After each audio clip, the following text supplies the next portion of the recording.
Salut tout le monde, j'espère que vous allez bien les amis. On se retrouve pour une nouvelle vidéo et ça fait plaisir d'enfin pouvoir regarder le programme qui attend le Real sur cette nouvelle semaine puisque c'est le retour des amis des Merengues sur les terrains. Mercredi 21h, le Real affronte Al Hilal, le représentant saoudien de cette Coupe du Monde des clubs. Première journée pour les Merengues. On rappelle que la compétition a démarré déjà depuis 24 heures maintenant. Et puis c'est pas terminé, il y aura une deuxième affiche, ça sera ce week-end, dimanche là aussi à 21h, le Real va affronter les Mexicains de Pachuca, donc les deux premières journées pour les Merengues dans cette compétition. On regarde les amis, les unes des quotidiens madrilènes, Marca qui titre Mucho PSG. Le Paris Saint-Germain affrontait hier l'Atlético Madrid à Los Angeles sous une chaleur étouffante, hein. Et d'ailleurs il faudra que les Madrilènes s'habituent aussi à cette chaleur, même si bon, il fait parfois aussi très chaud en Espagne. En tout cas, le Paris Saint-Germain n'a fait qu'une bouchée de l'Atlético Madrid. Les Colchoneros n'ont pas existé. Le PSG qui est tout simplement dans la lignée de sa saison exceptionnelle. Paris s'impose 4-0 face à l'Atlético. Petite information sur le Real. En haut, assis c'est le bunker del Real Madrid en Palm Beach.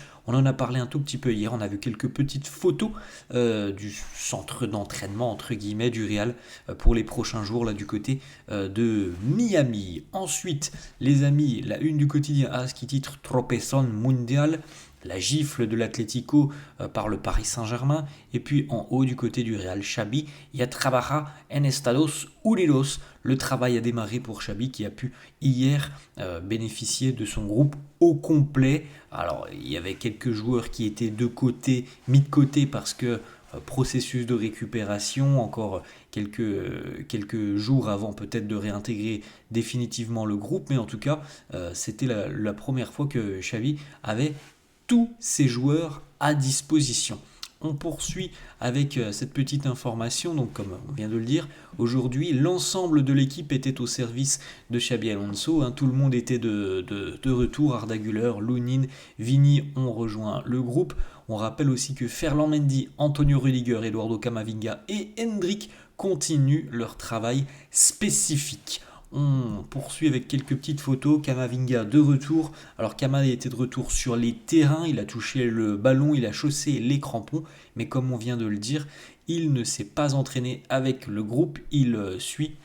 Voilà, il y a un processus avec les préparateurs physiques du club pour le moment. Pas de données exactes sur le retour avec le groupe, de durée exacte sur le retour avec le groupe pour le milieu de terrain français.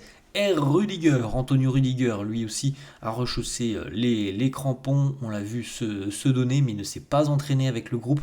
Et on regarde là, les amis, cette photo, on voit deux bandages au niveau des deux genoux pour Rudiger. Le poids des années, certainement, le poids aussi des pépins physiques pour Rudiger depuis quelques semaines, voire même quelques mois, il nous l'avait dit en fin de saison. Il jouait en étant quand même assez diminué. La première session d'entraînement aux États-Unis, les visages des joueurs. Regardez un petit peu tout ça, les amis. Petite information, l'assistant de Xabi Alonso hier avait préparé un exercice un petit peu drôle et un petit peu spécifique pour justement créer aussi une forme de cohésion. Tout simplement l'assistant de Xabi Alonso qui criait un numéro et donc les joueurs devaient immédiatement former un groupe avec le nombre exact de joueurs qui a été crié. S'il criait 6, il fallait que tout le monde forme un groupe de 6. Mais évidemment, tout le monde ne pouvait pas parce qu'il faut essayer de s'incorporer dans le groupe. Et voilà, celui qui ne réussissait pas à rentrer dans le groupe devait effectuer des pompes. Xabi Alonso et Vinicius, c'est la première, tout simplement pour Vini aux côtés de son nouvel entraîneur. Vini, la tornade, regardez du côté des États-Unis et des installations à Miami. Vini qui nous dit il fait très chaud, les matchs se joueront à 15h. Alors pour les matchs de cette semaine, c'est parfait pour nous, parce que c'est 21h en Europe. Mais aux États-Unis, c'est 15h. Et 15h, il fait très très chaud en général à 15h. Donc Vini nous dit voilà, il va faire très très chaud avec ces deux matchs à 15h. On doit évidemment être prêt, ça va être très dur. Ensuite, Vinicius qui nous dit Xabi Alonso, on s'est entraîné très dur, mais aujourd'hui c'était un petit peu plus calme parce qu'il y a eu le voyage pour tout le monde dans les jambes. On est en train de se préparer pour ces deux rencontres. J'ai déjà parlé avec le coach auparavant. Je suis très heureux et j'espère que voilà, on va continuer à bien travailler pour gagner le plus de trophées possible avec Xabi Alonso. Autre déclat de Vini, cette Coupe du Monde des clubs, il nous dit voilà, on est tous très enthousiastes à l'idée de remporter cette Coupe du Monde des clubs parce que personne n'oublie jamais le premier vainqueur d'une compétition et c'est le seul trophée que le Real n'a pas. On y va à fond pour cette compétition. Comme beaucoup d'autres clubs, évidemment, le Real a envie d'écrire l'histoire et de devenir peut-être la première équipe à remporter la Coupe du Monde des clubs. Voilà, on sait que quasiment tous les représentants européens ont envie d'écrire leur nom tout simplement dans cette nouvelle compétition, sans manquer de respect aux autres nations représentées, notamment les Sud-Américains, qui sont aussi voilà, des gros outsiders. On verra ce que ça donnera déjà mercredi face à Al Hilal, qui est quand même l'un des gros concurrents du Moyen-Orient. Mais en général, évidemment, sur ce genre de compétition, en général, les amis, c'est toujours un représentant européen, très souvent un représentant européen, qui finit par s'imposer. L'équipe, regardez, les sourires hier, la cohésion de groupe, c'est plutôt sympa de retrouver tous les Madrilènes avec voilà, une nouvelle philosophie derrière Xabi Alonso. C'est assez sympa, on est tous très impatients, je pense, vous comme moi, de voir ce que ça peut donner sur le terrain. Dani Carvajal, regardez Dani Carvajal, le ciseau pour Dani Carvajal. On répète encore une fois que normalement Dani Carvajal n'aura pas ou très peu de temps de jeu sur la phase de groupe. Ensuite, Trent Alexander-Arnold à l'entraînement aussi. Petite photo, la ligne défensive, en tout cas 3 joueurs du système défensif, Militao, Lucas Vazquez et Antonio Rudiger, Fede Valverde, El Halcón, l'aigle El Halcón, Fede Valverde, Kylian Mbappé qui s'entraîne aussi devant le but, le mur belge Thibaut Courtois. Petite information aussi, les amis, le Real a recruté Javier Arnaiz et Ismaël Fernandez, qui sont deux, entre guillemets, préparateurs physiques, et ils ont co-créé, les deux, une nouvelle technologie de prévention contre les blessures. Cette technologie s'appelle le Thermo-Human. Elle est basée sur l'intelligence artificielle et sur des caméras thermiques qui comparent. On coupe le corps en deux, on compare le côté gauche et le côté droit pour essayer de détecter de potentielles anomalies qui pourraient emmener à une blessure. C'est voilà, un management proactif, donc on essaye de déceler des blessures avant qu'elles arrivent. Si c'est quelque chose qui est fiable, c'est une invention exceptionnelle.